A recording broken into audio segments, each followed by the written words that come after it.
The frost on the flagstones of the Winterfang keep courtyard did not melt when the northern sun finally breached the high granite walls. It merely hardened into a pale, unyielding crust of ice. Cora Winterfang knelt directly on the frozen slate. Her coarse wool skirt offered no protection against the biting chill that immediately sought out the joints of her knees, seeping through the fabric with the slow, deliberate pace of a rising tide. Beside her sat a wooden bucket filled with water drawn from the deep keep well. A thin, crystalline membrane of ice had already formed across its surface. She drove the heavy wooden handle of her scrub brush through the ice. The sharp crack echoed faintly in the grey dawn, followed by the caustic chemical bite of raw lye rising into the freezing air. Cora plunged her bare hands into the bucket. Her knuckles were cracked and raw, the skin split from weeks of mandatory outdoor labor. A faint ribbon of copper-scented blood swirled briefly in the grey water before the lye dissolved it. She did not wince. She merely withdrew the dripping brush, pressed the stiff bristles against the frost-rimed stone, and leaned her weight over her shoulders. She scrubbed. The sound was a harsh, rhythmic rasp against the uneven architecture of the courtyard. 1, 2, 3. She inhaled the sharp, metallic air, feeling it burn the back of her throat. 4, 5, 6. She exhaled a thin, controlled plume of white vapor. Cora matched the steady mechanics of her breath to the sweeping, arching movement of the brush, using the simple, predictable mathematics of physical labor to block out the sharp ache radiating upward through her kneecaps. If she focused entirely on the numbers, on the precise geometry of cleaning 1 square foot of slate before moving to the next, she did not have to feel the cold. All around her, the keep was waking into a state of frantic, high-stakes preparation.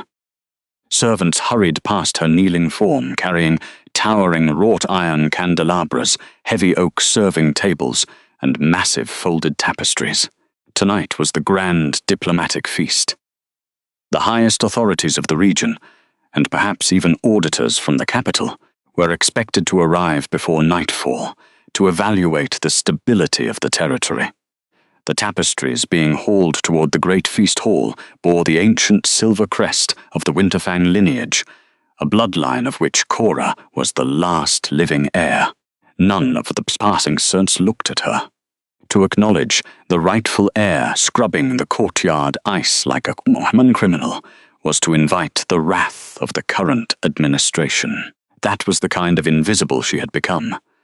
For Cora, silence was a kind of armor, thinner than most but lighter to carry. She required no pity from the kitchen staff, and she refused to offer her usurpers the satisfaction of a single tear. The frantic acoustic rhythm of the courtyard suddenly shifted. The hurried, nervous shuffling of soft-souled servants abruptly ceased, replaced by the heavy, measured strike of iron-capped leather boots descending the main keep staircase. Regent Caleb Morveth stepped into the freezing morning air. He was impeccably dressed for the impending arrivals, draped in a thick mantle of dark wolf fur, fastened with heavy gold clasps that caught the weak morning light. The scent of expensive, spiced cedar cologne preceded him, clashing sharply with the raw odors of lye and wet stone. Caleb did not walk, he patrolled. His pale eyes swept over the courtyard, assessing the alignment of the banners and the cleanliness of the perimeter with the obsessive, calculating gaze of a man who knew his authority was built entirely on an administrative fraud. His boots carried him directly toward the center of the courtyard, stopping mere inches from where Cora knelt. He looked down at her. She did not stop scrubbing. The brush continued its precise numeric rhythm.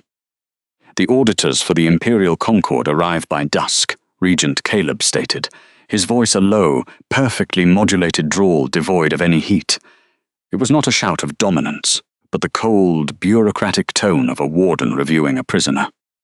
They will be inspecting the ledgers, the archives, and the structural integrity of my household. I am told you have been assigned to serve in the Great Hall tonight. Cora dipped her brush into the icy water. She kept her chin parallel to the stone, her spine rigidly straight. "If you embarrass me, Cora," Caleb continued, adjusting the heavy gold signet ring on his index finger, "if you drop a single plate, if you speak out of turn to the visiting dignitaries, or if you attempt to remind anyone in that hall of your dead father's legacy, the punishment will not be a whipping in the square." He paused, letting the silence hang in the freezing air. "I will simply revoke your winter rations and reassign you to the outer border watch. You will freeze in the dark, entirely within the bounds of pack law." She pulled the brush from the bucket. The lye water dripped onto the stone. She offered no verbal acknowledgement, only the steady, unyielding posture of her shoulders. Caleb stared at her silence, a muscle feathering in his jaw. His eyes dropped to the perfectly clean, wet patch of slate she had spent the last 20 minutes agonizingly scrubbing free of frost and grime. Slowly, deliberately, the regent shifted his weight. He stepped his right boot, caked in frozen mud and horse muck from his morning ride, squarely onto the center of the pristine, damp stone. He did not say another word. He simply twisted his iron-capped heel, grinding the dark, heavy soil deep into the freshly scrubbed pores of the slate, turning the clear lye water into a spreading puddle of brown filth. Regent Caleb adjusted his fur mantle, turned on his heel, and continued his patrol toward the great hall, leaving a trail of mud across her workspace. Cora refused to look at his retreating back, nor did she let her hands tremble. She simply watched the brown mud settle into the grooves of the stone, felt the biting cold in her knees, and reached forward. She plunged her brush back into the freezing grey water, anchored her breath, and began to count again. The great feast hall of Winterfang Keep was an architectural monument to overwhelming heat and unyielding cold.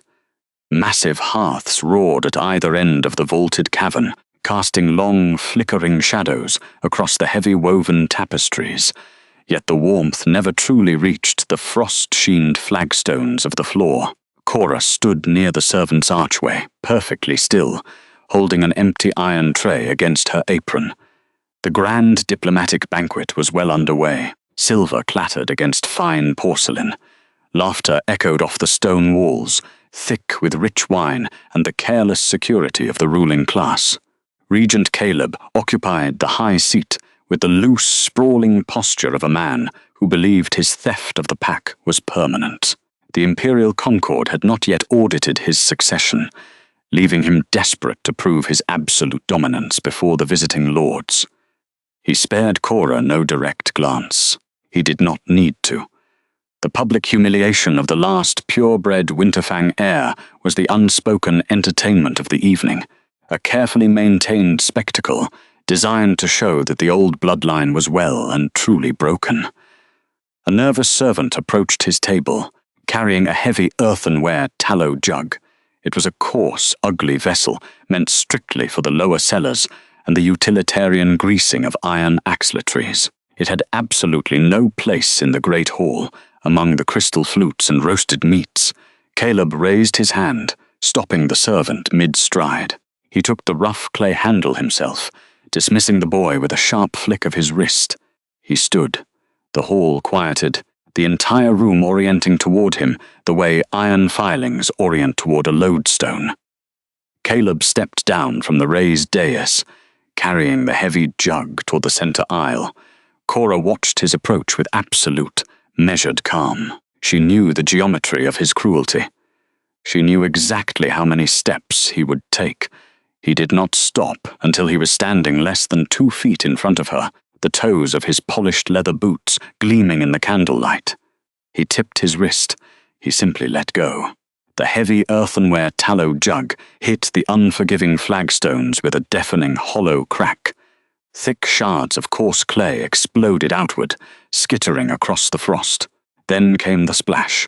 A heavy wave of cold, rancid grease washed over the stone, splashing directly against the hem of Cora's thin woolen skirt. The smell hit the air immediately, a bitter, spoiled odor of decaying fat that turned the stomachs of the nearby lords. The sudden splash of freezing tallow made Cora reflexively stiffen her spine. Her muscles locked into rigid lines of defense, her breath catching high in her throat. but she did not flinch. She refused to shut her eyes, keeping her gaze leveled entirely on the dark red wine in Caleb's goblet, actively denying him the satisfaction of looking at his face. The silence in the room swelled, heavy and expectant, waiting for the frail Omega to break. "Such clumsy servants we employ these days," Caleb announced, his voice a smooth, performative drawl that carried perfectly to the farthest corners of the vaulted ceiling. "Well, do not let the rot seep into the stone. Clean it up." He did not offer a rag. He did not signal for a broom. The command was absolute in its intended degradation. Cora set her iron tray down against the wall. She lowered herself to the freezing flagstones, her knees absorbing the biting chill of the stone through her thin dress. She reached into the center of the mess with her bare hands. The rancid grease coated her skin instantly, a slick, numbing layer of deep cold. She began to sort the debris. The sharp clay shards were jagged and thick, hiding maliciously beneath the opaque layer of congealed fat. She pressed her fingers into the mess, finding the broken pieces entirely by touch. A jagged edge sliced deep into the pad of her index finger. A sharp sting flared up her wrist. The sharp bite of the clay grounded her. It was quantifiable. It kept her mind tethered to the physical world, dragging her focus away from the crushing weight of the public spectacle. The high-ranking elders of the Winterfang pack began to move around her, returning to their meals and conversations. They deliberately stepped too close.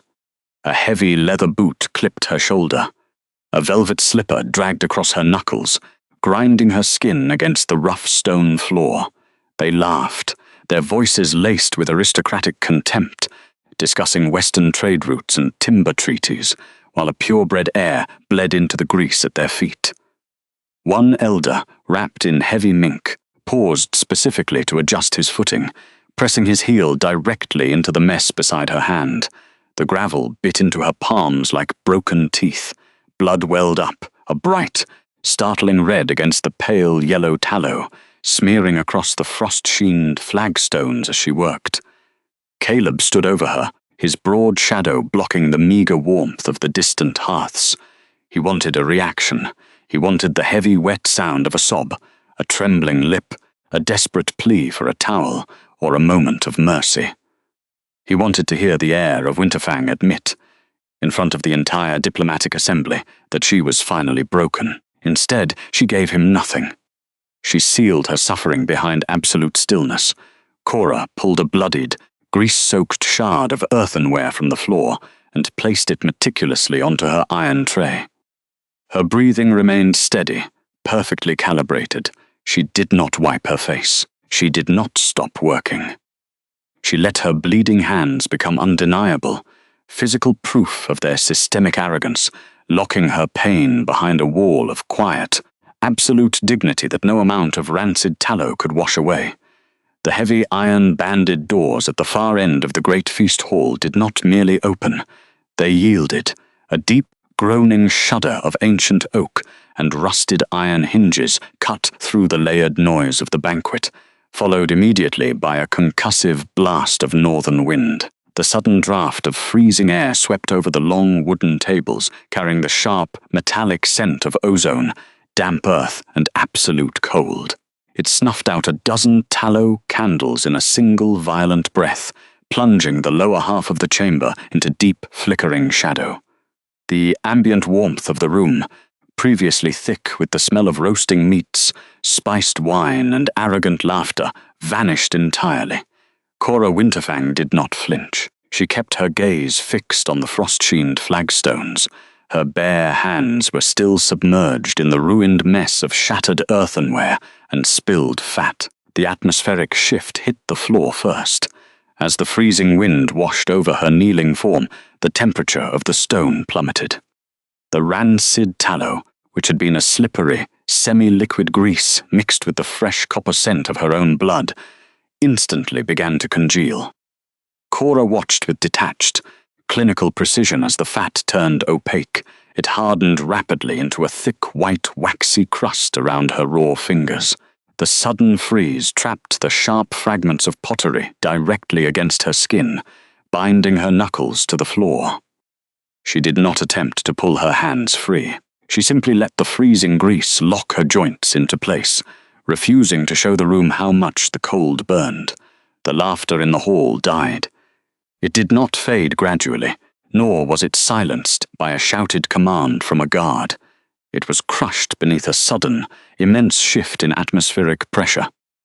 The kind of heavy, suffocating pressure that precedes a devastating winter storm, thick enough to make the air feel thin and hard to breathe. The elders stopped mid-sentence, their wine glasses halfway to their mouths. Through the massive double doors strode Sovereign King Arthur Sterling. He did not march. He simply walked. His movements were unhurried, measured, and entirely devoid of the aggressive, performative posturing common to provincial leaders. He was flanked by his elite royal guard, their heavy leather boots striking the stone in perfect, terrifying unison. The sound of their steps echoed off the vaulted ceiling, a methodical, military rhythm that completely replaced the chaotic noise of the feast. Arthur wore the dark wool and heavy fur cloak of the capital, his posture perfectly straight, his expression an unreadable mask of sovereign authority. He paid no attention to the elaborate tapestries or the wasteful feast laid out before the Winterfang pack. His pale gaze was already sweeping the room, calculating the geometry of power, the placement of the local guards, and the exact nature of the spectacle occurring on the floor. Regent Caleb Morvath, standing near the high table with his goblet raised in a mock toast, froze. The smug satisfaction on his face fractured, replaced instantly by the blank, tight expression of a man who suddenly realized he had miscalculated the very foundation of his own territory. He had expected an imperial inspection by the end of spring, perhaps handled by a low-level auditor. He had not expected the king himself, unannounced, in the dead of winter. The sovereign's presence was a physical weight in the room, stripping away the illusion of Caleb's regional authority without a single sword being drawn. King Arthur halted exactly 20 paces from the high table. The royal guard fanned out silently behind him, forming an impenetrable wall of dark leather, cold iron, and disciplined stillness. Arthur did not immediately speak. He occupied the silence the way other men occupied speech, without apology, without the nervous impulse to fill it. His pale, cessing eyes moved methodically over the frozen figures of the pack elders. He noted their flushed faces, their fine silk clothing, and the distinct lack of dignity they had shown their own ancestral hall. Then his gaze tracked downward. He looked at the shattered remains of the heavy earthenware jug, scattered across the floor. He looked at the vast pool of congealing white fat spreading across the intricate stonework. Finally, he looked at Cora. She remained perfectly still, her spine straight, her bleeding hands physically trapped in the hardened tallow. She did not shrink away from his intense scrutiny. She did not offer him a single pleading glance or a subtle gesture for rescue. She merely existed in the center of the degradation, holding her quiet composure like a shield against the absolute authority of the crown. Arthur processed the scene with administrative coldness. The deliberate, performative humiliation, the physical toll inflicted on the last documented heir of the founding bloodline. The sheer systemic corruption required to let a territory degrade to this level of petty, unchecked cruelty. He did not growl. He did not let his eyes flash with uncontrollable, biological rage. His power was not rooted in wild instincts. It was rooted in law, order, and absolute imperial jurisdiction. He opened his mouth. Enough. It was a single, low word. It did not echo off the stone walls. It simply dropped into the freezing air, like a lead weight, heavy, absolute, and undeniable. It carried the full, terrifying authority of the imperial Concord, a legal declaration that physically halted the breathing of every wolf in the hall. The command was not a request for quiet. It was the formal termination of the event, an immediate suspension of all local power dynamics. At the high table, Caleb's fingers went entirely slack. The heavy silver goblet slipped from his grip. It hit the stone floor with a sharp, metallic crack, spilling a thin arc of dark red wine that splashed against the ancient grout. The cup bounced once, twice, and began to roll. It was the only sound left in the vaulted chamber. The hollow clatter of the silver rolling in a slow, irregular circle seemed deafening against the suffocating silence. Caleb stared down at the rolling cup, his throat working but producing no sound. He looked up at the Sovereign King, his mind scrambling for protocol, for a convenient lie, for any political maneuver that could explain away the woman bleeding in the grease at his feet. But Arthur was no longer looking at the regent. The king's attention had narrowed entirely to the floor, to the frost, and to the ruined hands locked in the freezing tallow. The regional power of the Winterfang pack had just been shattered by a single word, and the silence that followed belonged entirely to the crown. The echo of that single, low command had barely settled into the freezing stone before the Sovereign King moved. He did not step toward the elevated high table where the council members sat in stunned paralysis.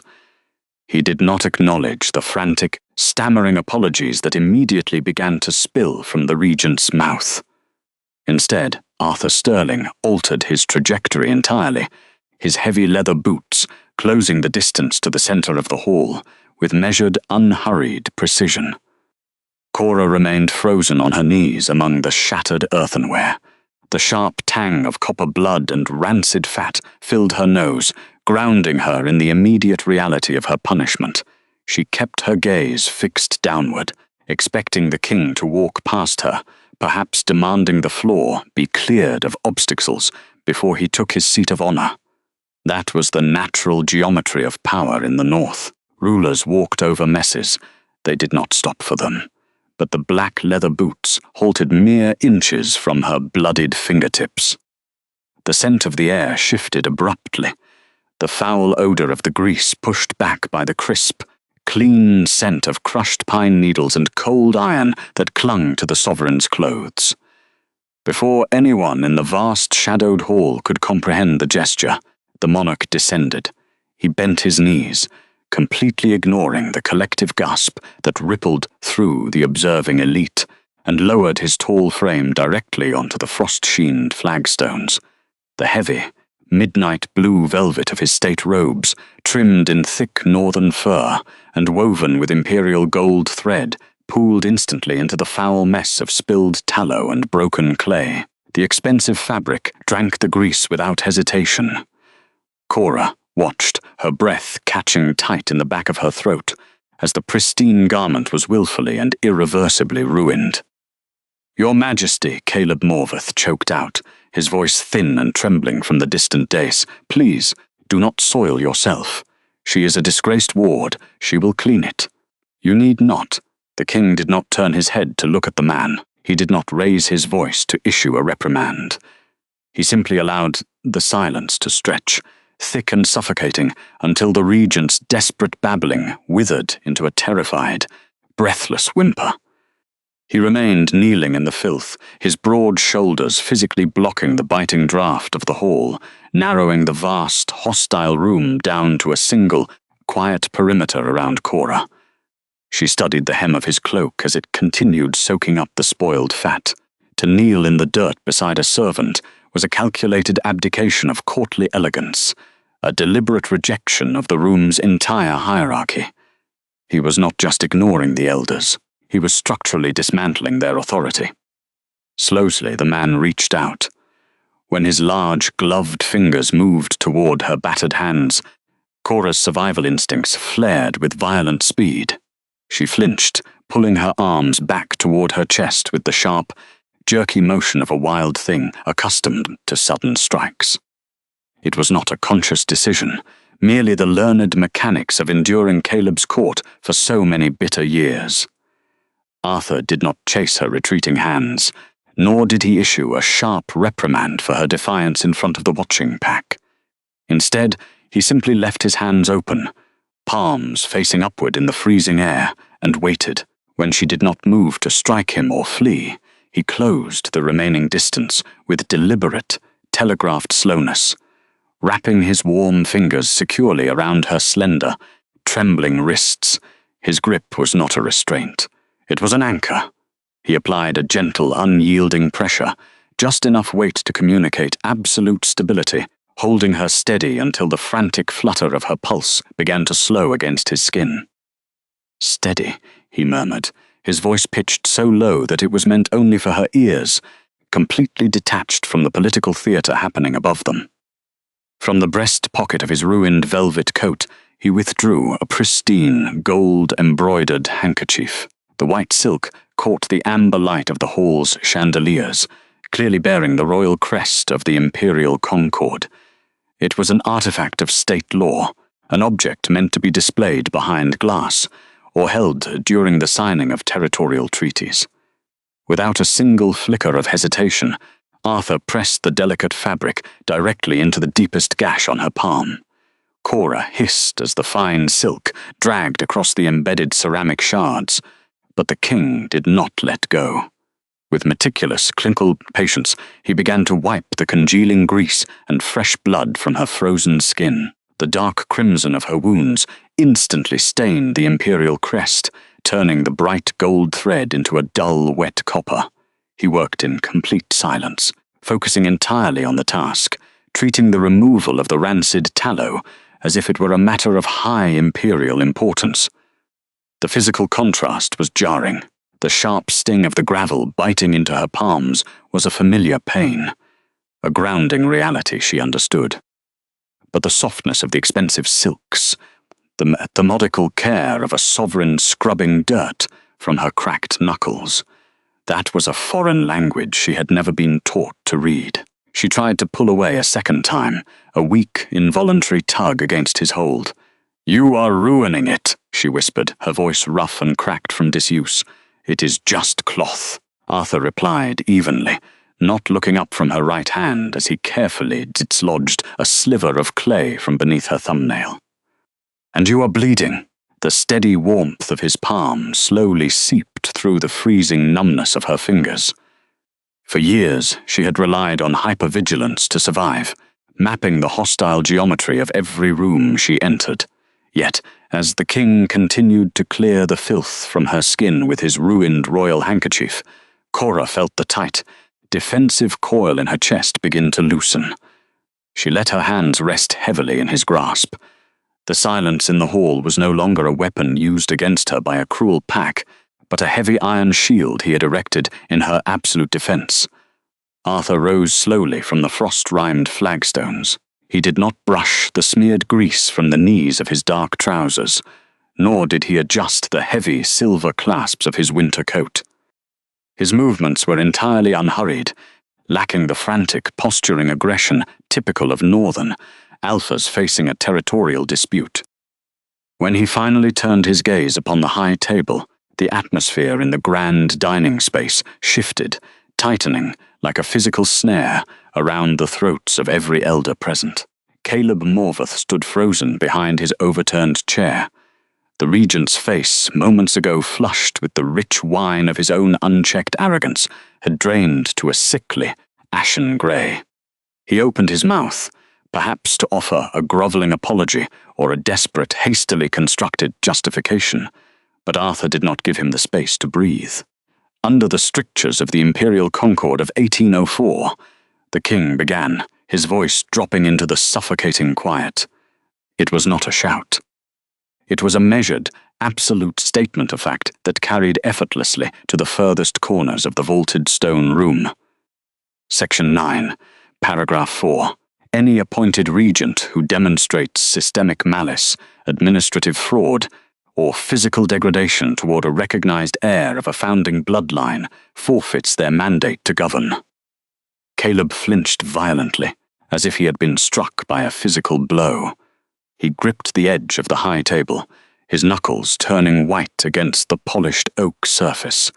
In the brutal, unforgiving hierarchy of the northern packs, challenges for power were expected to be met with bared teeth, with extended claws, with the raw, chaotic violence of a traditional duel. The regent had prepared his entire life to defend his stolen title against a physical usurper. He was entirely unequipped to fight a monarch who wielded administrative law with the lethal, unyielding precision of a surgeon's blade. "Your Majesty," Caleb stammered, his voice cracking horribly in the freezing air of the hall. He wiped a sudden sheen of nervous sweat from his brow, ignoring the way his own counselors physically leaned away from him, desperate to distance themselves from a sinking ship. "There is a severe misunderstanding here. The girl is notoriously clumsy. She dropped the earthenware vessel herself. It is merely standard pack discipline for servants. Paragraph 5, Arthur continued, cutting through the pathetic lie without raising his volume or acknowledging the excuse. He recited the centuries-old legislation entirely from memory, his tone stripped of all performative emotion. Should the governing authority fail to protect the physical safety and material dignity of a territorial ward, the Crown reserves the unilateral right to suspend regional administration effective immediately. Cora remained kneeling on the icy floor, the scent of rancid tallow still sharp in her nose, but a strange, unfamiliar sensation began to press against her ribs.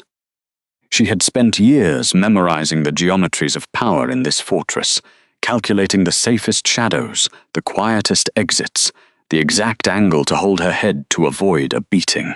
She knew exactly how cruel men operated, but she had never seen power exercised quite like this. It was cold, clean, and mathematically undeniable. Arthur was not fighting Caleb. He was simply erasing him from the ledger of authority. Panic finally shattered Caleb's paralysis. He stepped out from behind the high table, his leather boots slipping slightly on a stray patch of spilled wine, stripping away the last fragile remnants of his dignity. "You cannot do this," he shouted, the raw desperation pitching his voice into a shrill, undignified echo. Winterfang operates under strict territorial sovereignty. By the ancient treaties, the internal discipline of a pack remains the sole jurisdiction of its ruling beta. "You cannot strip my inherited title over the treatment of a scullery maid." "She is not a scullery maid," Arthur replied. The king did not step toward the regent. He did not bare his teeth or allow his eyes to flash with the intimidating gold of his wolf.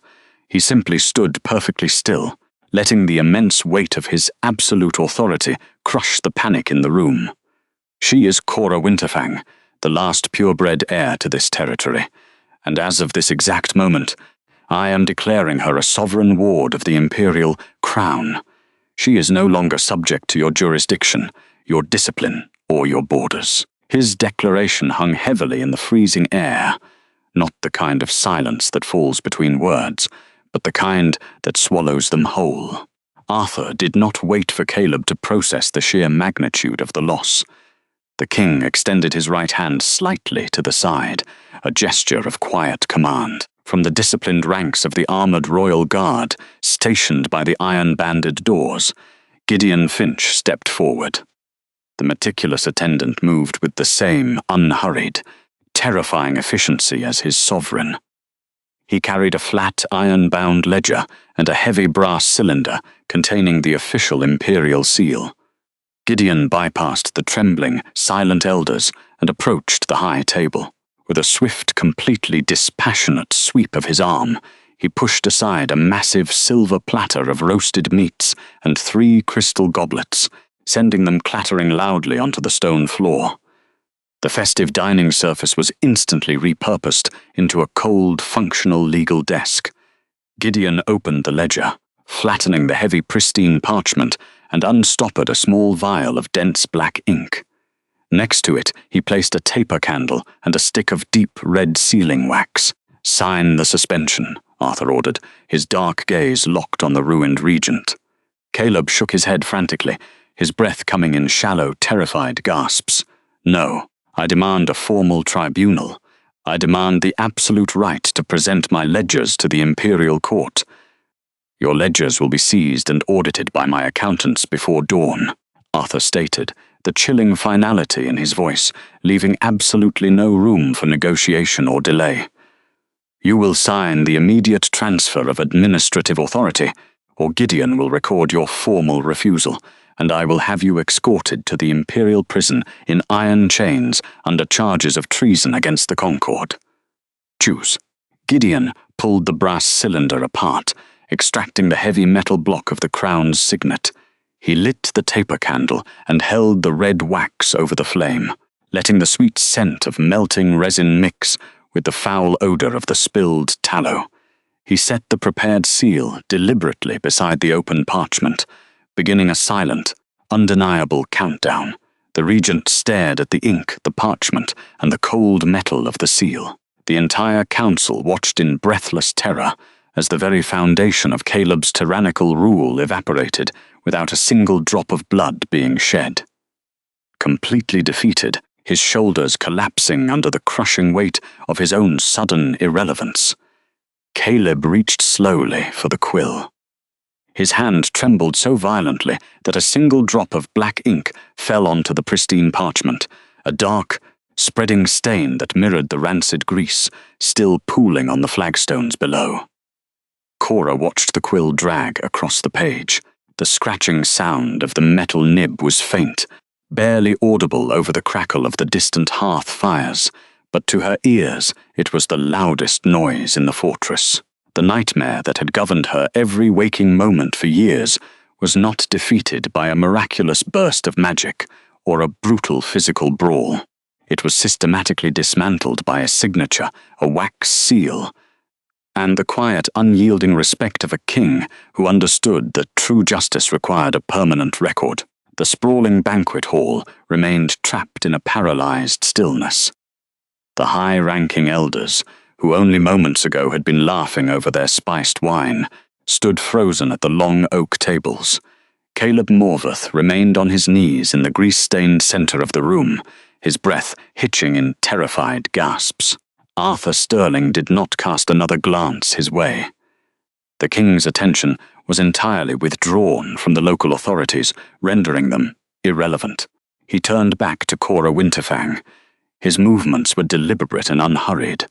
Sovereigns did not rush. Arthur reached up to the hollow of his throat, finding the wrought iron clasp of his royal cloak. The sharp, metallic scrape of the pin sliding free echoed loudly against the vaulted stone ceiling. He lifted the massive garment from his shoulders. It was a formidable piece of survival gear, lined with dense bear fur and layered with boiled wool. Without a word, Arthur stepped closer and draped the dark fabric over Cora's trembling frame. The physical impact of the cloak was staggering. Its sheer weight pressed down across her bruised collarbones, instantly halting the violent, exhausting tremors she had spent the last hour trying to suppress. It smelled deeply of crushed cedar, raw ozone, and cold iron. The thick fur lining immediately began to trap the faint heat of her own body, fighting back against the damp chill of the rancid tallow and frost that soaked the hem of her ruined dress. Arthur did not grab her arm with any assumption of familiarity. Instead, he offered his forearm, holding it steady at a precise, respectful distance. He was waiting for her consent, establishing a physical boundary that no one in the keep had ever bothered to grant her.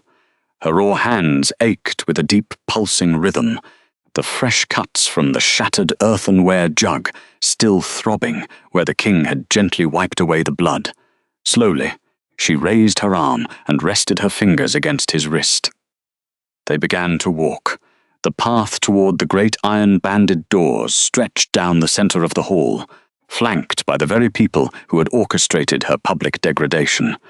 Cora kept her chin perfectly level, focusing on the heavy, rhythmic sound of Arthur's leather boots striking the flagstones to regulate her breathing.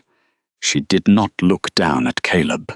She did not cast a single glance toward the finely dressed elders. Not because she was afraid, but because looking back would grant them a relevance they no longer possessed. The stone beneath her feet, which had been a theater of humiliation only minutes prior, was now just a floor. The collective breath of the hall pressed against them, but it could not penetrate the perimeter established by the king's escort. When they reached the end of the hall, the royal guard stepped forward, throwing their weight against the massive oak doors. The wood groaned heavily on its hinges, opening outward to reveal the freezing expanse of the northern night. The courtyard was a desolate stretch of dark flagstones, battered by a relentless winter gale. The transition from the stagnant air of the indoor feast to the razor-sharp wind was brutal. The storm whipped at her ankles, snapping the wet hem of her dress against her calves, but the oversized royal cloak absorbed the worst of the cold. Arthur walked beside her into the biting frost, his broad shoulders shielding her from the brunt of the crosswind. His posture remained entirely unaffected by the plummeting temperature. Waiting at the dead center of the frozen courtyard was the royal transport. It was not a decorative carriage designed for parades. It was a moving fortress. The chassis was plated in blackened steel, reinforced with thick beams of ironwood and resting on heavy-duty suspension springs, engineered for treacherous mountain passes. The sovereign crest was forged directly into the metal door, uncompromising and permanent. There were no fragile glass windows, only narrow viewing slits secured by heavy iron shutters.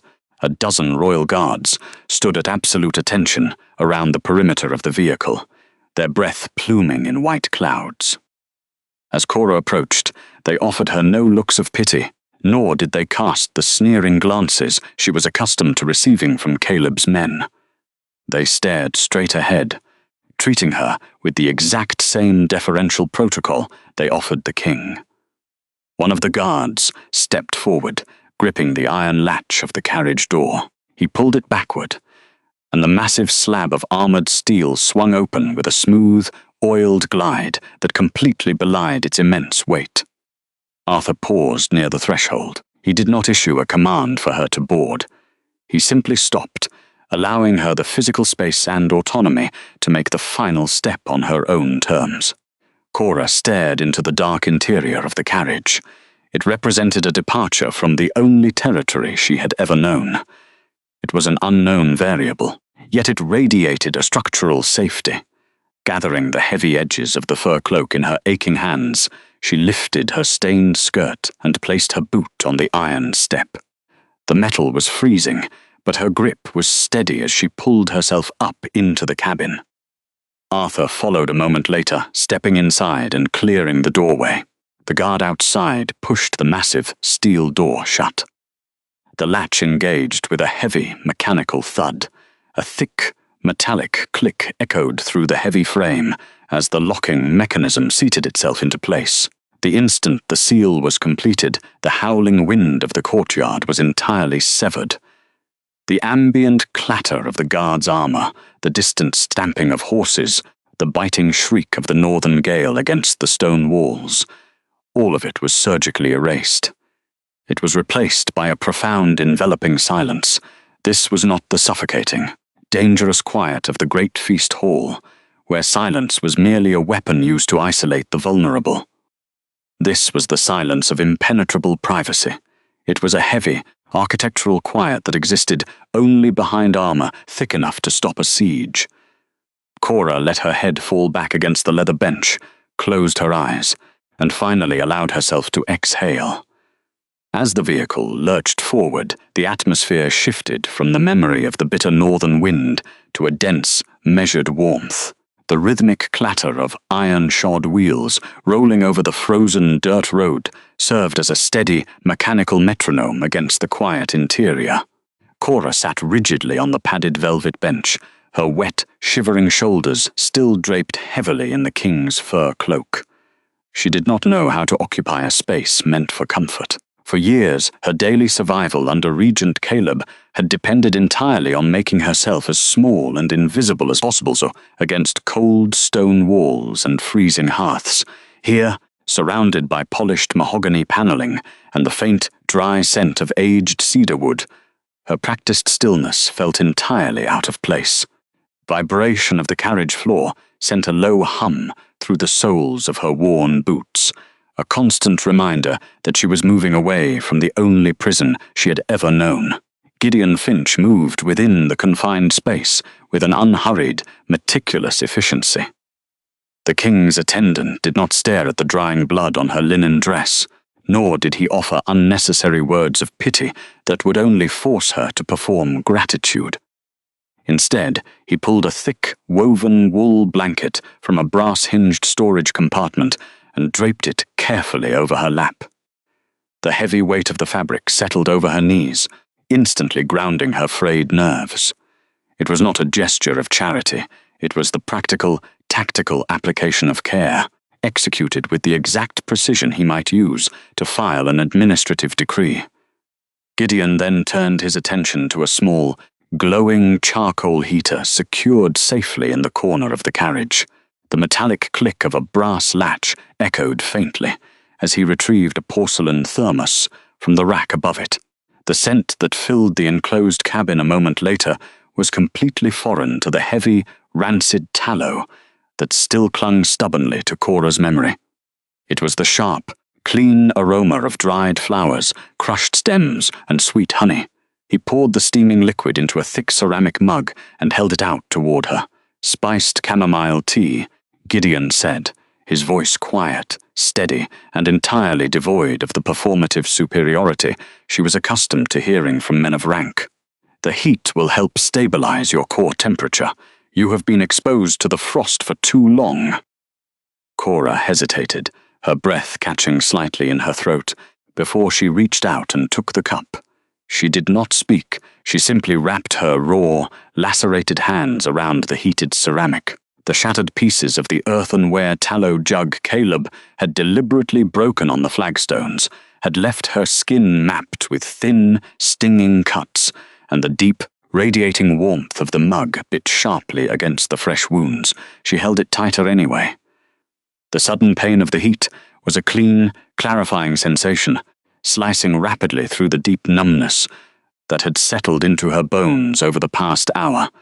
She pressed the heavy cup against her palms, letting the heat seep into her cracked skin, feeling the quiet rhythm of her own pulse returning to her fingertips.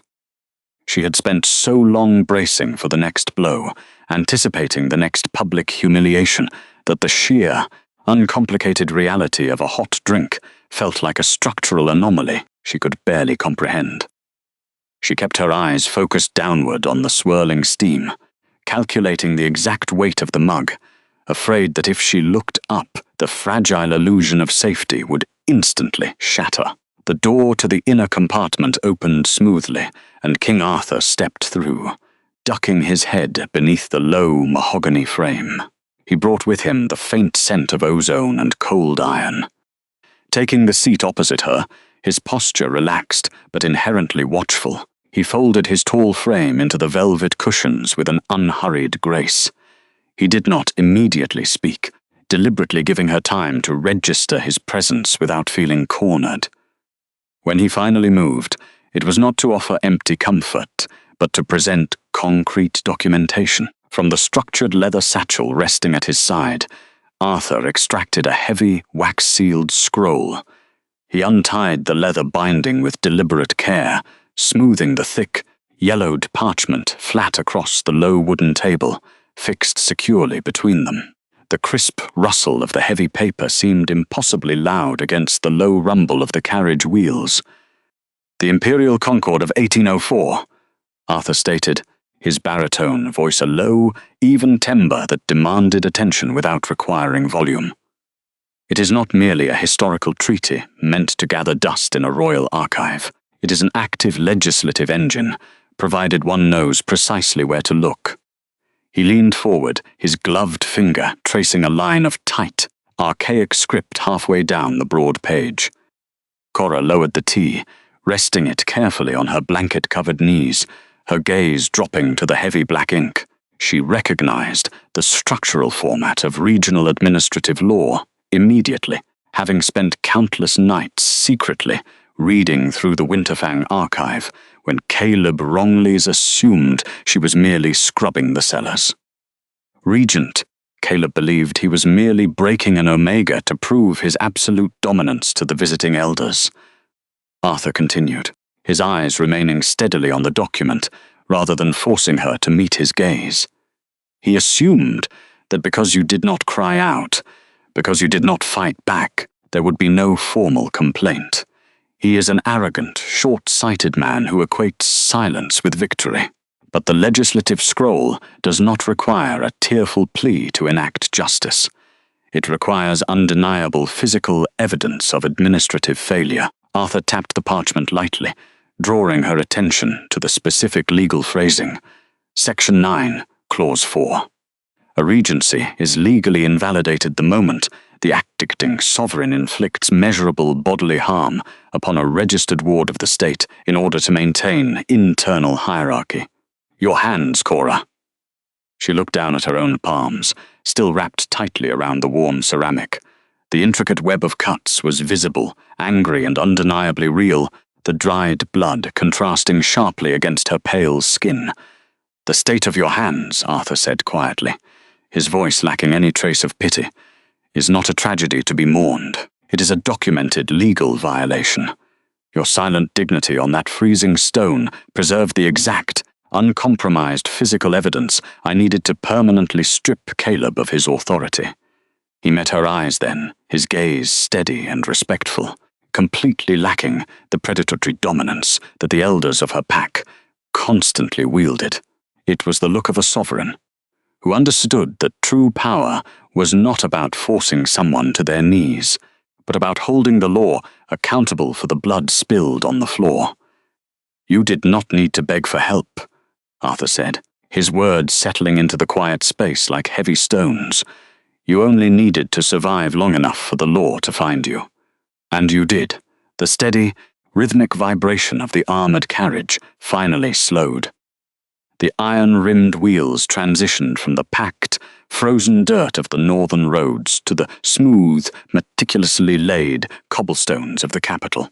Through the frosted glass of the window, the towering spires of the royal keep pierced the grey winter sky, an architecture built not for desperate survival, but for enduring sovereignty. The heavy carriage doors were opened from the outside. The biting wind attempted to rush into the cabin, but the grand courtyard was sheltered by massive granite walls, dulling the harsh northern chill to a mere draught. Gideon stepped down first, offering a steady, gloved hand. Cora accepted it silently. Her joints ached from the long journey, the residual stiffness of the freezing flagstones still lodged deep in her bones. She was escorted through high vaulted corridors lined with heavy tapestries that absorbed the sound of their footsteps. The air here smelled of beeswax and old paper, entirely lacking the sharp metallic tang of fear that permeated Regent Caleb's domain. There were no frantic servants rushing to avoid punishment, only guards standing at quiet, disciplined attention. They reached a heavy oak door at the end of a secluded wing. The king's aide turned the iron handle, pushing it open to reveal a private chamber bathed in the amber glow of a crackling fireplace. The heat radiating from the hearth was immediate, wrapping around her shoulders like a physical weight. He stepped inside, holding the door open and gesturing for her to follow. Cora did not move. She stood frozen on the cold stone threshold, her eyes dropping to the floor. Spread across the center of the room was a massive, pristine rug woven from thick, cream-colored wool. Her gaze shifted down to her own feet. Her heavy leather boots were still coated in the rancid tallow and dark grime from the feast hall. The grease had hardened in the freezing air, but the ambient warmth of the room was already making the foul substance slick again. To step forward was to ruin the immaculate fabric. In Winterfang, ruining a high-status item meant days of kneeling on raw gravel, scrubbing until her skin broke, followed by the silent, cutting mockery of the elders. Her mind automatically began to calculate the punishment. She assessed the distance to the edge of the room, wondering if she could hug the stone perimeter to avoid the rug entirely. Her wounded knuckles whitened as she gripped the edges of the oversized fur cloak draped over her frame, the cuts on her palms stinging in protest. Minutes stretched out. The fire popped, throwing a spray of golden sparks against the iron grate. Gideon did not rush her. He did not issue a sharp command or demand an explanation for her hesitation. He simply watched her posture, reading the tension in her spine with the analytical precision of a man who managed King Arthur's most delicate affairs. "The rug is easily washed," he said. His voice was low, devoid of pity or impatience. "Your boots, however, are heavy. Leave them here by the door. Someone will remove them." She let that knowledge settle into her like cold water into stone. Slow, thorough, filling every crack. She was not expected to clean the floor. She was not expected to apologize for her existence. Carefully, methodically, she unlaced the stiff, grease-stained leather, stepping out of the ruined boots in her thick woolen socks. Only then did she cross the threshold, the soft fibers of the rug yielding gently beneath her feet. The passage from the day's brutal humiliation to the sanctuary of the royal chamber left a strange humming resonance in her chest. A bath had been drawn in an adjoining washroom, the steaming water scented with dried rosemary and crushed pine needles. Washing away the lingering traces of dried blood and rancid fat had stung the deep cuts on her hands, but the pain grounded her. After scrubbing her skin, she had been provided with clean clothes, a simple, elegant nightdress of soft, unbleached linen and a heavy woolen robe that carried no scent of damp mold or labor. She stood before the hearth for a long time, watching the flames consume thick cuts of seasoned cedar. Eventually, the sheer exhaustion of her hypervigilance dragged her toward the center of the room. The bed was massive, piled high with down quilts and soft linen sheets that smelled faintly of lavender. Cora lay down, pulling the covers up to her chin. The mattress yielded to her weight, a stark contrast to the thin, straw-stuffed pallet she had occupied in the servants' corridors of her own ancestral home. The chamber was entirely silent. It was a deep, absolute quiet, completely untainted by the threat of impending cruelty. It was a structural silence, a barrier, a space where no threat could enter without permission. She closed her eyes, the warmth seeping into her bruised muscles, and slipped into a heavy, dreamless sleep. Her awakening was abrupt. The young woman's eyes snapped open in the pitch black. Her breath caught, her heart hammering a frantic rhythm against her ribs. Her internal clock, conditioned by years of survival under Caleb's oppressive rule, had triggered a deep, instinctual panic. In Winterfang, if the fire died in the middle of the night, the freezing temperatures could claim a life before dawn. It had been her unacknowledged duty to wake in the bitter dark, scour the keep for damp kindling, and breathe life back into the dying embers to keep the lower halls from freezing solid. If the regent caught her sleeping while the cold seeped in, the punishment was swift and physical. She threw off the thick quilts, her bare feet hitting the floor as she prepared to scramble for wood, bracing her body for the brutal shock of the frost, but the cold never hit. The air in the chamber was perfectly, evenly warm. Cora blinked, her eyes adjusting to the dim, ambient light. The hearth was not dark. A steady, comforting fire crackled in the grate. Crouched before the stone mantel was a young royal attendant, dressed in the dark, neat livery of the capital. The woman was silently adding another split log of cedar to the flames, using a pair of heavy iron tongs with practiced, noiseless efficiency. Cora froze, her hands gripping the edge of the mattress. She waited for the reprimand. She waited for the attendant to scowl, to demand why the ward of the crown was not tending to her own warmth, to order her to take over the dirty labor. Her body braced for the inevitable shift in tone. The attendant finished adjusting the logs. She stood, brushed off her apron, and finally noticed the figure sitting upright in the bed. The woman did not speak. She did not bow excessively or offer a hollow apology for the intrusion. Instead, she offered a small, polite nod of acknowledgement, picked up her empty wood basket, and quietly slipped out of the room, closing the heavy oak door with a soft, decisive click. Cora remained seated on the edge of the mattress, the orange glow of the replenished fire reflecting in her dark eyes. The realization lodged itself between her ribs like a sliver of cold glass, sharp but undeniably real. Her safety was being maintained by others. The warmth of the room was not a resource she had to bleed for, nor a privilege she had to earn through back-breaking obedience. It was simply given. She drew a long, slow breath, letting the scent of burning cedar fill her lungs, and finally allowed her rigid shoulders to drop. Morning arrived, not with the freezing shock of a scullery floor, but with the faint scent of beeswax and dry cedar. When summoned to the accounting chamber, Cora wore fine, borrowed wool. Her palms were still thickly bandaged from the shards of the earthenware jug, the dull throb anchoring her, but her spine remained immaculately straight. The chamber smelled of iron gall ink, old vellum, and burning tallow candles, a space stripped of courtly pretense. King Arthur's 3 scribes sat behind a massive oak table, flanked by stacks of tax registries seized from the Winterfang borderlands. Arthur Sterling stood near the crackling hearth. He did not hover or offer unnecessary pity. He simply motioned to a sturdy wooden chair, allowing her the dignity of taking her seat independently. The chief accountant, knuckles stained with permanent ink, pushed a heavy, leather-bound ledger forward. In a clipped tone he recited Regent Caleb's official reports to the Imperial Concord.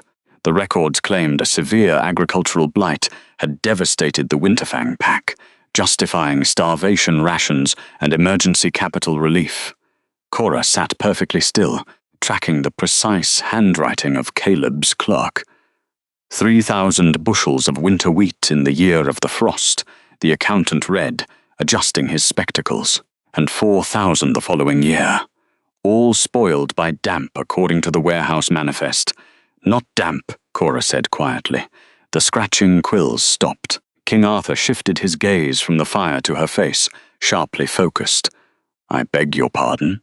The accountant frowned. The eastern storehouses were entirely dry. Cora clarified, her voice completely even. Regent Caleb ordered the lower ventilation grates sealed in late autumn. The registry claims 3,000 bushels were lost to rot, but the actual harvest was 6,000, and the remainder was sold through the southern trade route before the first snow fell. The accountant scrambled through a stack of merchant manifests, his eyes widening. There is a massive gap in the southern toll records, he muttered to his subordinate. But how could you possibly know the exact yield? You were. He stopped, realizing the cruelty of mentioning her disgraced status. I was forced to inventory the empty sacks to account for the heavy linen weave, Cora said, letting the stark reality settle into the room. 100 sacks a day. 60 days. 6,000 bushels. The math only requires someone forced to count. Arthur occupied silence the way other men occupied speech, without apology, without the nervous impulse to fill it. He rested one heavy hand on the ledger. Validating her intelligence through official procedure, he looked at his chief accountant. Correct the ledger, King Arthur commanded, his voice a low rumble of absolute authority, and give the lady the rest of the files. Over the next 3 hours, Caleb's systemic fraud was dismantled piece by piece. Uncovering the stolen tax revenue was only half the battle. To invoke the harshest penalties of the Imperial Concord, the Crown needed the secondary ledgers Caleb kept hidden from royal inspectors. Gideon Finch set down his brass pen with meticulous efficiency, bringing a fresh pot to the table. The Regent is not a fool, Gideon noted, pouring a cup. The scent of spiced chamomile filled the space. He wouldn't keep true accounts in his personal study with an audit looming. We have scoured the official fortress blueprints. His private vault is simply too small. Cora picked up the teacup, letting the heat seep through the linen wrapping her palms. She stared at the sprawling architectural map of Winterfang Keep spread across the scarred oak. It was a beautiful, precise drawing. It was also entirely wrong. You will not find the true ledgers on this map, Cora said simply. She looked up at Gideon. May I have a piece of charcoal? Gideon produced a thick piece of drawing charcoal and rough parchment, sliding them across the grain. Cora's hand did not shake. She began to draw the invisible veins of the fortress. The damp corridors, the blind corners, the heavy stone archways beneath the frost-rimed foundations. She knew the geometry of Winterfang, keep not from a top-down map, but from the ache in her knees and the cracked skin of her fingers. The old archives, Cora murmured as the charcoal scraped thick black lines. Beneath the northern kitchens, there is a false wall behind the empty wine casks. The elders think it is a collapsed founding tunnel. It is not. She drew a sharp rectangle, marking a specific cellar location absent from the royal blueprint. Caleb sends his clerk down there twice a month at midnight, she detailed, tracing the exact paces from the servant stairwell. They use the old iron key from the founding era, the one Caleb wears beneath his tunic. The real ledgers are there. Gideon stared at the structurally flawless map rendered from memory, his expression shifting into deep reverence. Dismantling a corrupt regime didn't require brute force. It required the architectural knowledge of a woman forced into invisibility. Cora set the charcoal down, her fingertips stained black against her clean white bandages. That is where you will find the truth. She did not ask for vengeance or demand Caleb's head. She had simply provided the blade, mathematically and geographically undeniable, placing it directly into the hands of King Arthur. The royal study smelled of melted beeswax, old parchment, and the sharp, metallic tang of iron gall ink. Behind the heavy mahogany desk, King Arthur Stirling did not wear his armor. He wore a simple linen shirt, the cuffs rolled back to the elbows, his focus anchored entirely on the thick legal vellum spread before him. Gideon Finch stood by the tall, frost-rimed windows, watching the capital sleep under a blanket of heavy northern snow. The attendant held a leather folio containing the transcribed financial irregularities of the Winterfang pack. Every stolen coin, every forged grain shipment, and every illicit tax collection was now mathematically documented, traced back directly to Regent Caleb's personal accounts. "The vanguard is ready to ride," Gideon said, his voice a low, steady murmur that barely disturbed the quiet room. 36 armed riders could reach the northern keep by Tuesday morning. We could have the usurper dragged out of his bed in irons before the week is out. The scratch of the quill did not pause. The king moved the nib with precise, unhurried strokes, forming the tight, angular script of a formal imperial decree. He dipped the feather into the brass inkwell, tapped off the excess against the rim, and continued writing without looking up.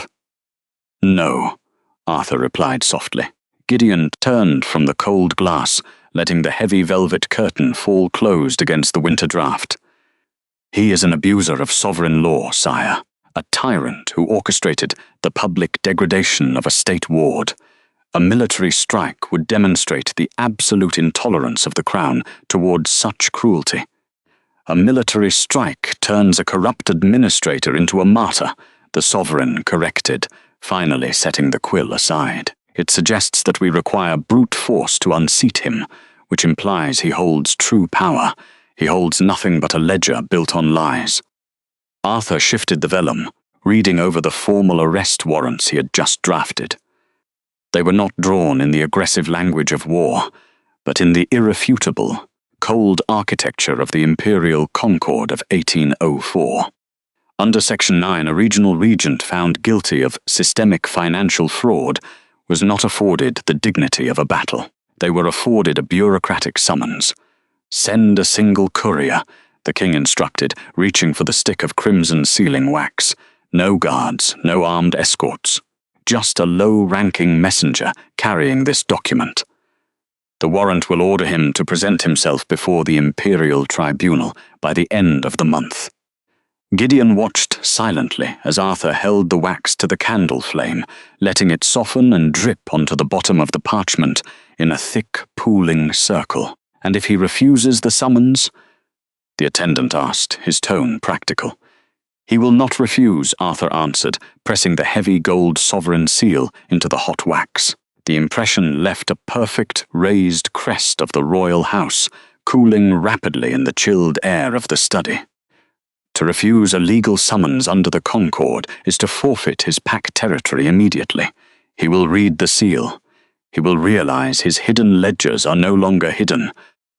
And he will ride down the long, freezing road to the capital, stripped of his guards, terrified of his own shadow, knowing he has to kneel before the very court he thought he could deceive. The sovereign slid the sealed document across the polished wood.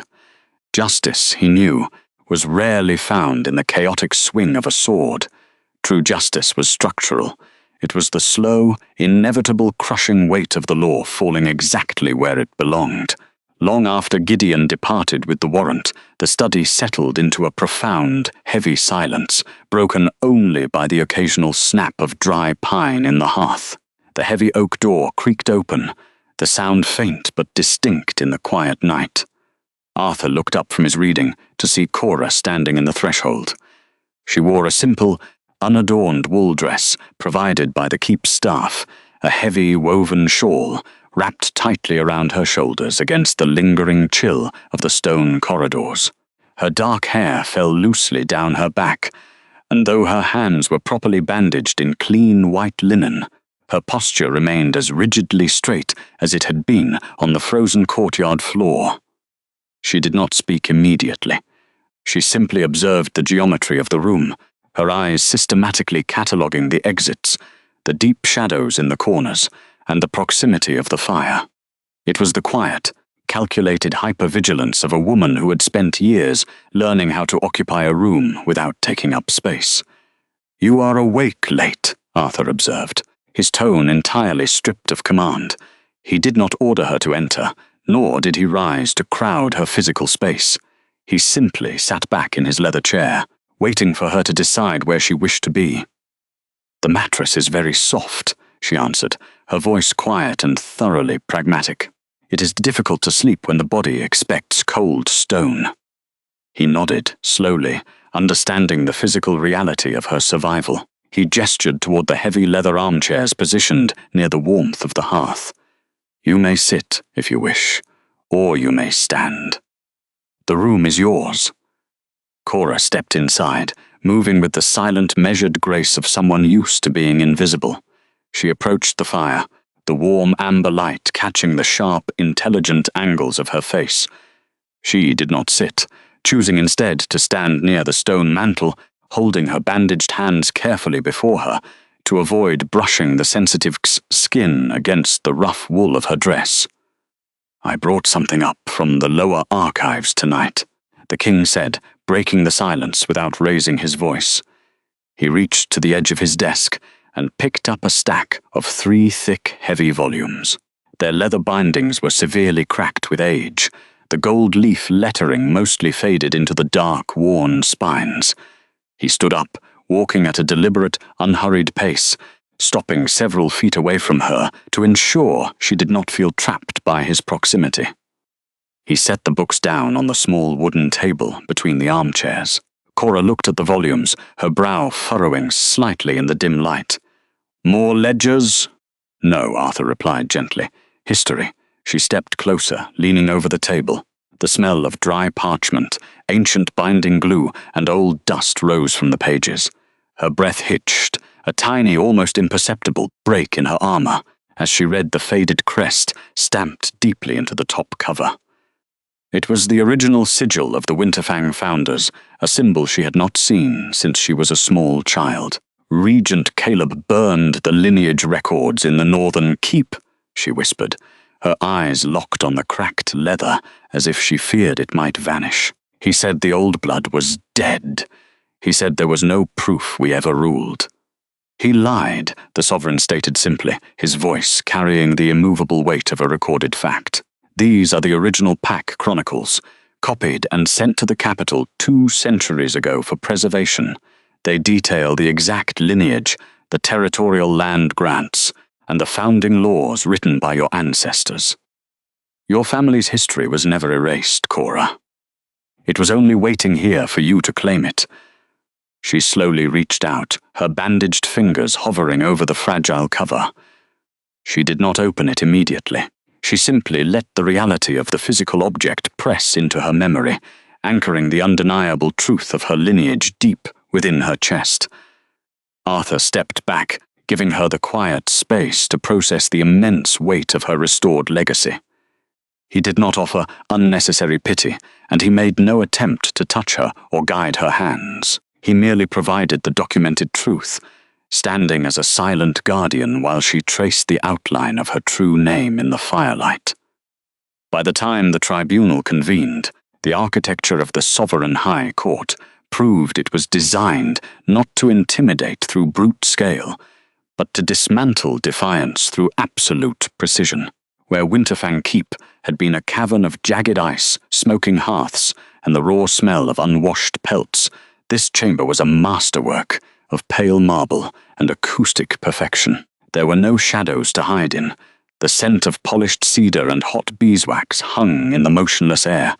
High above, narrow clerestory windows allowed shafts of winter sunlight to cut across the floor in strict geometric lines. Silence in this room was not the survival mechanism of a frightened servant. It was the heavy, inescapable weight of imperial jurisdiction. Cora sat in a designated chair of carved oak beside the primary scribes, her hands folded quietly in her lap. The lingering ache in her palms, still wrapped in clean white linen, throbbed in a steady rhythm. She did not look at the heavy silver doors until the bailiff swung them open. When Caleb Morvath was brought into the chamber, the sheer lack of ceremony was jarring. There were no chains, no iron shackles clanking against the floor, no howling guards to announce a fallen tyrant. There was only the quiet, rhythmic tapping of the bailiff's boots escorting him forward. The man who had terrorized the northern border for years suddenly looked remarkably small. He had been stripped of the heavy wolf pelts, the silver-clasped mantles, and the elaborate administrative robes he used to project his authority. Instead, Caleb wore a simple, undyed grey linen tunic. The fabric was coarse and shapeless, hanging loosely over his frame. He was directed to stand behind a low, unadorned wooden bar in the center of the vast floor. It was a barrier barely reaching his waist, yet it isolated him entirely from the rest of the room. Local pack strength, the snarling physical dominance he had wielded so freely in the great hall of Winterfang, evaporated upon contact with the sterile air of the tribunal. Here, his fangs and muscle meant absolutely nothing. At the head of the chamber, Sovereign King Arthur Sterling sat behind a desk of dark mahogany. He did not lean forward to sneer at the prisoner. He did not gloat. His posture was perfectly relaxed, his hands resting on either side of a massive, ancient scroll, the Imperial Concord of 1804. Arthur remained perfectly still behind the heavy desk, a sovereign entirely at ease. He turned a page of the Concord, his gold-embroidered cuff catching the light. He gripped the edges of the heavy parchment, waiting. The absolute absence of rage in the king's demeanor was what finally made Caleb's shoulders twitch with genuine terror. The machinery of the state did not need to growl. It only needed to turn. When Arthur finally nodded to the chief magistrate, the movement was slight, precise, and final. The magistrate stepped forward, breaking the wax seal on the first document. The dry, brittle crackle of parchment echoed off the marble walls, sharp as a snapping twig. The Imperial Tribunal had begun. The chief archivist took the floor next, carrying the heavy, leather-bound ledgers that Cora had identified beneath the old keep. The brass clasps clinked softly as the books were set down upon the central reading stand. When the archivist began to speak, his voice was a flat, uninflected monotone, devoid of pity or outrage. He simply read the arithmetic of treason. For the first 40 minutes, the room was subjected to a relentless recitation of numbers. Stolen grain shipments routed through ghost accounts in the eastern provinces. Misappropriated silver intended for the border guard widows funneled quietly into private estates. Falsified winter ration reports that had left the lower castes of the pack starving, while the high table dined on venison and imported wine. Every line of ink was another stone added to the wall closing Caleb in, the undeniable proof of his systemic fraud locked into place, a mathematical cage from which there was no escape. Then the archivist turned to a different set of documents, the internal domestic logs, the records of forced servitude. He read aloud the exact dates and hours Cora Winterfang had been denied medical provisions. He detailed the days she was forced to work the frozen courtyards without a winter cloak, and the deliberate withholding of her rightful inheritance stipends. The numbers validated every agonizing hour she had endured. The truth did not require her to weep before the court. It was etched permanently in the unforgiving black ink of the ledger. Panic finally broke through Caleb's facade. The arithmetic was undeniable. Sweat beaded on his forehead, darkening the collar of his cheap grey tunic. Desperate, he turned his head away from the king and looked up toward the raised gallery on the eastern wall. In the observation tier, the remaining Winterfang elders, the same men who had laughed over spilled tallow and shattered earthenware just days before, refused to meet his gaze. A senior councilman suddenly found the vaulted ceiling utterly fascinating. Another carefully inspected the stitching on his velvet gloves. The gallery shifted collectively backward, deserting their former leader with the seamless precision of rats abandoning a sinking vessel. They knew the ledgers were accurate. They knew the sovereign's law offered no mercy for documented fraud. To speak now was to tie their own necks to his falling block. Caleb's hand slipped from the wooden bar. He looked back at the gallery, his mouth opening, but no words came out. He was structurally, entirely alone. From her seat beside the scribes, Cora watched his collapse. She felt the distinct ache that arrived not from shock, but from ultimate confirmation. This was the loyalty Caleb had built his empire upon. It was hollow, transactional, and instantly vaporized by the light of the truth. She adjusted the linen wrapping on her palms, breathing in the scent of cedar and beeswax, knowing for the first time in her life that the arithmetic of justice was entirely on her side. The great hall of the tribunal had emptied, draining away the suffocating tension of the preceding hours. The heavy oak doors were firmly shut, leaving behind a silence that felt fundamentally different from the one Cora had known all her life. This was not the silence of fear, nor the silence of holding one's breath to avoid detection. It was the heavy, settled quiet of an undeniable truth finally taking root. Arthur Sterling remained seated behind the long administrative desk, his posture exhibiting the same unhurried control that had commanded the entire assembly. The leather-bound ledger that had dismantled the corrupt regency lay off to the side, its job complete. In its place, the king unrolled a pristine sheet of heavy vellum, smoothing its curled edges with steady, deliberate movements. The imperial Concord of 1804 remained open at his elbow, the specific clauses of Section 9 illuminated by the steady glow of the brass desk lamps. The scent of melting beeswax and dry parchment filled the space between them, grounding the monumental shift in power in the mundane reality of administrative work. Arthur reached for a glass inkwell, the dark iron gall ink catching the light as he dipped a silver-tipped quill. He began to write. The sound of the nib scratching against the vellum was the only noise in the vast chamber, a rhythmic, methodical sound that carried more weight than any shouted command or drawn sword. Cora stood a few paces back, observing the precise geometry of his script. He was drafting the final sovereign decree, the physical manifestation of the justice he had promised. He did not rush. Every word was chosen with a careful precision of a man who understood that laws outlasted the men who wrote them. When he reached the bottom of the page, he set the quill down, wiped the excess ink from his fingers with his gold-embroidered handkerchief, and looked up. He did not speak immediately. He allowed the gravity of the document to settle into the room. Then he rotated the vellum, sliding it smoothly across the polished wood until it rested at the edge of the desk, directly in front of Cora. Beside it, he placed the silver-tipped quill. He did not push the pen toward her, nor did he issue a directive. He simply offered the space. The document detailed the complete dissolution of the Morvad region. The permanent stripping of Caleb's titles, and the absolute restoration of the pack's original bloodline. At the bottom, a single blank line waited above a heavy wax seal. Arthur leaned back slightly, granting her the physical room to make her own choice. He asked her to sign the final transition document, not as a ward of the crown, but with her own family name, finalizing her legal restitution. Cora stepped forward, the floorboards silent beneath her soft leather shoes. She looked down at the parchment, tracing the elegant loops of the king's handwriting with her eyes. The ink was still drying, shining slightly in the lamplight.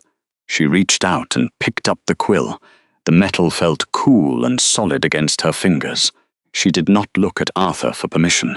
She did not hesitate or allow her hand to tremble.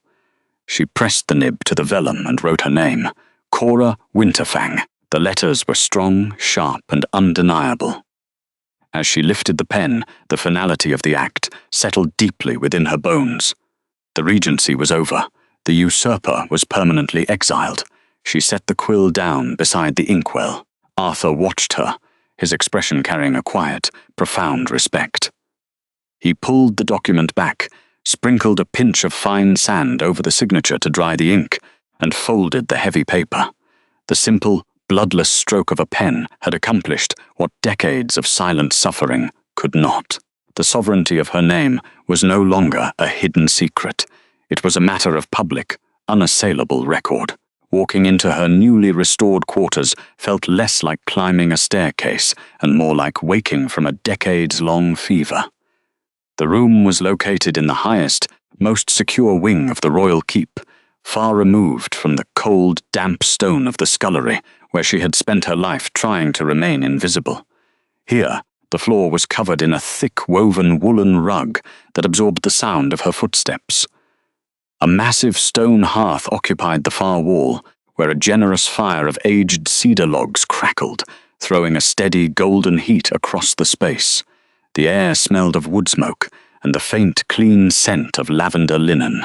Cora stood by the window for a long time, watching the snow fall over the capital in heavy, silent drifts. There were no guards outside her door waiting to inspect her work. There were no harsh voices demanding.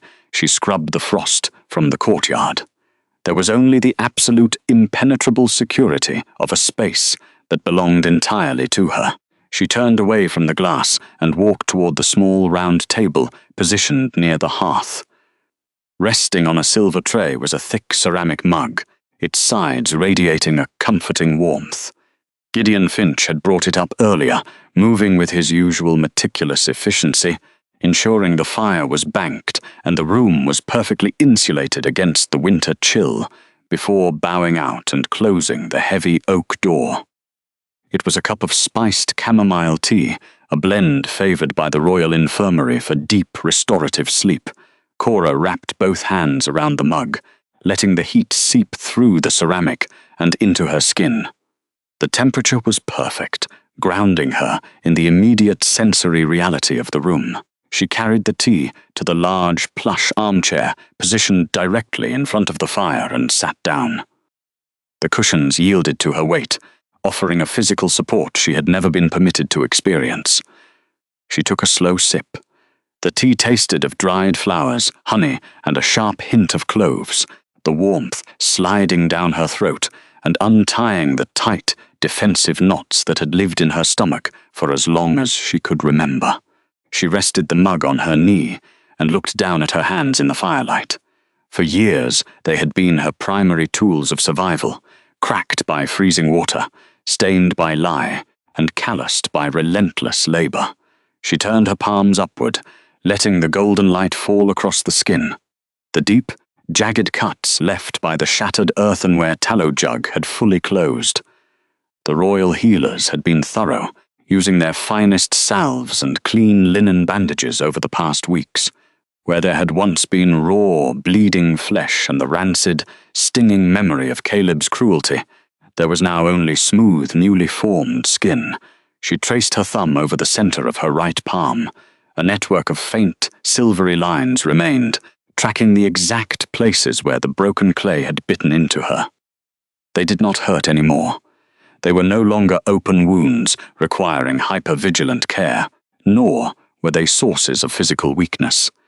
They had simply become a permanent part of her geography, quiet records of a night that had begun in utter degradation and ended in absolute justice.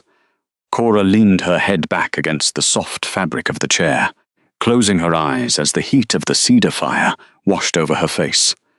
She listened to the wood popping in the grate. She listened to the steady, even rhythm of her own breathing. She did not have to calculate her next survival maneuver. She did not have to brace herself for the sound of heavy boots echoing down a stone corridor. Tomorrow she would review the new pack registries. Tomorrow she would begin the slow, methodical work of rebuilding her estate through careful administration and unyielding fairness. But tonight there was nothing left to endure. The silence in the room was not a kind of armor. It was simply peace.